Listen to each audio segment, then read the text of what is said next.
Welcome to the Overgivers Anonymous Podcast. My name is Angela Mondor, also known as the Geeky Girl. In this podcast, we're going to be talking about some amazing things to help you get over overgiving. Hi, and welcome to this episode of the Overgivers Anonymous Podcast. It's February, which means it's the month of love. We have Valentine's Day. I'll take you on a little bit of a tour of this one. Maybe we can talk about this in terms of our businesses. How can we fall in love with our businesses again? And I say again because we started our businesses probably with one idea, and then maybe it morphed into something else. Maybe you haven't morphed the business, but maybe you aren't still loving what you're up to. On the other hand, maybe you're still in a place or are in a place where you still love your business, and that's awesome. You can take some of these ideas to make it even better. But if you're looking to bring some love back into your everyday, we can dig into those things too. When we're thinking about love, the emotion, the idea, think about even early love. We are filled with this feeling inside us that is exciting. There's a lot of energy there. There's passion, and we can't wait to see this person again. We look forward to being part of this person's day.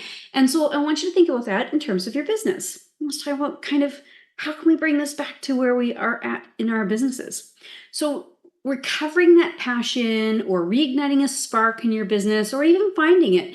Sometimes we've started a business just because somebody else said we should do something because we're really good at it, and we do it and we don't find that spark or that igniting of energy that we need in order to keep us going on the everyday. So when you're looking for that, exploring how you can reignite this passion is going to be different from everybody, regardless of where you are in terms of your brain. Everybody's brain is going to see this a little differently. Our experiences in life are going to bring this a little bit different too. How you feel about the love that you've had in your life, whether it's love of family, love of, person that is maybe not your family that you're in love with, relationships that you've had, those kinds of ideas. It can change the way you see the love inside your business. So we want to find enthusiasm and a renewed sense of purpose inside the business. There's lots of different ways that you can do this in terms of finding the way to that, to get to that fruition.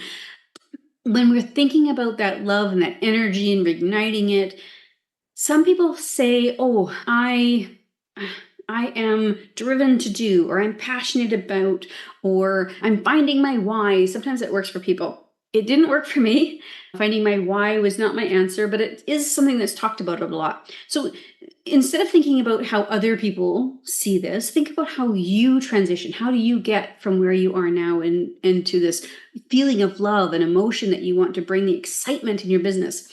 This is important because when you love your business, when you are on track and loving what you're doing inside your business, that's going to show outwardly. People are going to see, oh, this person is passionate about what they do. This person knows what they're up to. The more passionate you are, the more conviction that you have behind what you're up to. And people see that conviction and that love and that passion, and they say, oh, I want to be part of that. That is something I want as part of what I'm doing in my life and business.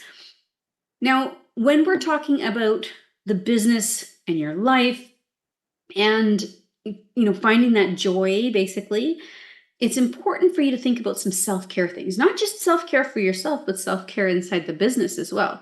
So our daily routine can sometimes be heavy. Sometimes it can lead you to being unhappy with what's going on. And a lot of that can be brought down to some of the things that we do in terms of how we handle our business. Now, boundaries is one of my favorite words. And anybody who's part of the Rockstar Mastermind or the Rockstar Success Circle, they know boundaries are something we talk about a lot. And it becomes one of their favorite words too. When we put boundaries around things, it actually helps to support us. And when we are supported, our business is supported as well. So when you're looking at the self-care, looking at what is it that you do well, what is it that you need from your business? Maybe your routine sucks on a daily basis simply because you take client calls mamby-pamby all day long, and it would be much better service to you if you only took them in the afternoon, or if you only took them during the day, or if you only took them on Tuesdays and Thursdays. I don't know. What works for you? Figure these things out by looking and introspectively seeing, what is it that I need from my business and what does the business need? Obviously, you need to make sure that you have enough appointments available for the people that you speak with. If you're doing appointments live or in person or using video, whatever the case may be, you need to have enough openings in your calendar to support the kind of clients that you have. But dictating when you see those clients can be very, very valuable to your boundaries and the way that you succeed inside your business. So there's lots of different ways that we can look at these boundaries and supporting ourselves. And when you do provide yourself the self-care that you require, you will actually fall in love with your daily routine, which is part of, falling in love with your business. So let's talk date night. When you take your business on a date, it's a little creepy, a little bit funny, whatever, but let's talk about date night. So you can enhance the strategy, your business strategy, by thinking about this from a date perspective. When you are in love with somebody or you are wanting to impress somebody, you think about the date from their perspective. What do they need? What is it that I can do? How can we work really well? What kinds of things can we do on the date? Like, you wouldn't want to take an introvert to like a packed concert hall, maybe, but you might want to take them to a smaller venue, but still with music. So when you're looking at your business and you're thinking, how can I date my business? How can I find the things at work? What is it that my business requires? And how can I provide those needs? Can I provide those needs? Sometimes we look at something that the business requires, whatever that may be, and say, that's not in my wheelhouse. That's not my circle of brilliance. But I can outsource those things. So when you're thinking about your business and the different pieces of your business that you have, in the beginning, it's all you and there's nothing else you can do, but you have to put the time and energy in. That's just part of growing that initial business. But once you start to see profit in the business and you start to think about the different ways that you can outsource, these are the things you want to outsource first. What are the things that you're not in love with? And what are the things that can help you to grow your business in the way that you need to? This is how you enhance your business strategy. By understanding what the business requires, what does your business need, and then what can you provide? You are not your business. Your business is not your baby. These are some really important lessons I learned, and I'm going to pass them on to you. But when you are looking at the business, it isn't, do I suck or not? Can I, am I good enough? That's not about it at all. It's what does the business require, and then can I provide it? If the answer is no and you can't outsource, then maybe you need to tweak what you're doing in the business, change the strategy. Okay, so innovate your date night with your business to change things up, move things around. You will be much happier and ultimately you will love your business more simply by making some changes in your strategy in your business. And of course, communication is important. Not only communication with your business partners, maybe with your team, your clients. Marketing, of course, is important for our communication with people who aren't yet clients with us. But when we think about communicating with the business, I want you to just take a little segue with me. The business tells us things, not verbally, obviously, not my business anyway, but the business tells you things such as, here's our profit. Here's our profit margin. Here's how much we made last year. Here's how many clients we have.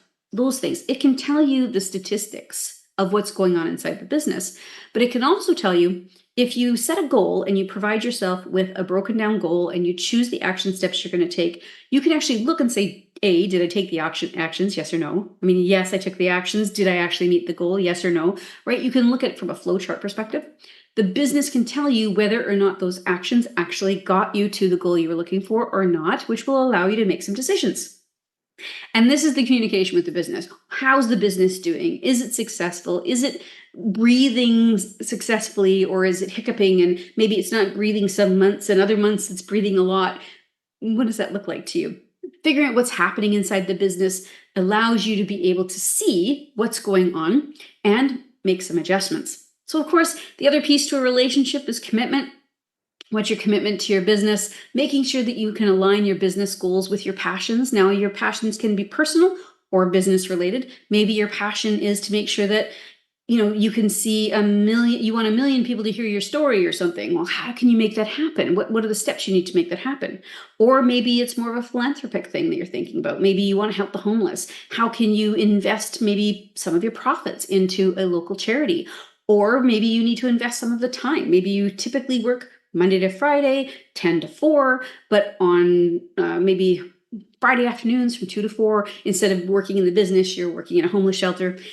these are all different ways that you want to communicate and figure out what is that commitment check and does it match with my passions? Is it going to support me?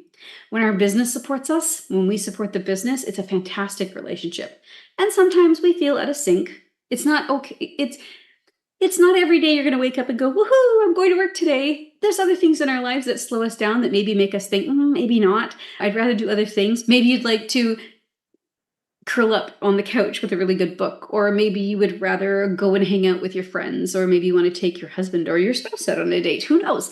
There's lots of different things that can come up that can make you think, I don't want to work today. However, if you can overall look at the whole business and say, yes, I'm moving in the right direction. Yes, this business fuels me. I feel great when I'm speaking to my clients and I love providing the services I do.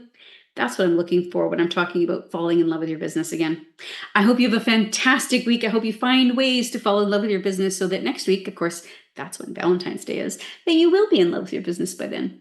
I hope you have a fantastic day. Talk to you next time. Thank you so much for listening to the Overgivers Anonymous Podcast. Your support means the world to me. You can find show notes for this episode and other goodies at overgiversanonymous.ca. And if you enjoyed this episode or you enjoyed the podcast in general, why not join us in the Overgivers Anonymous Facebook group, where you can connect with overgivers from all over the world. Head on over to geekygirl.ca/group.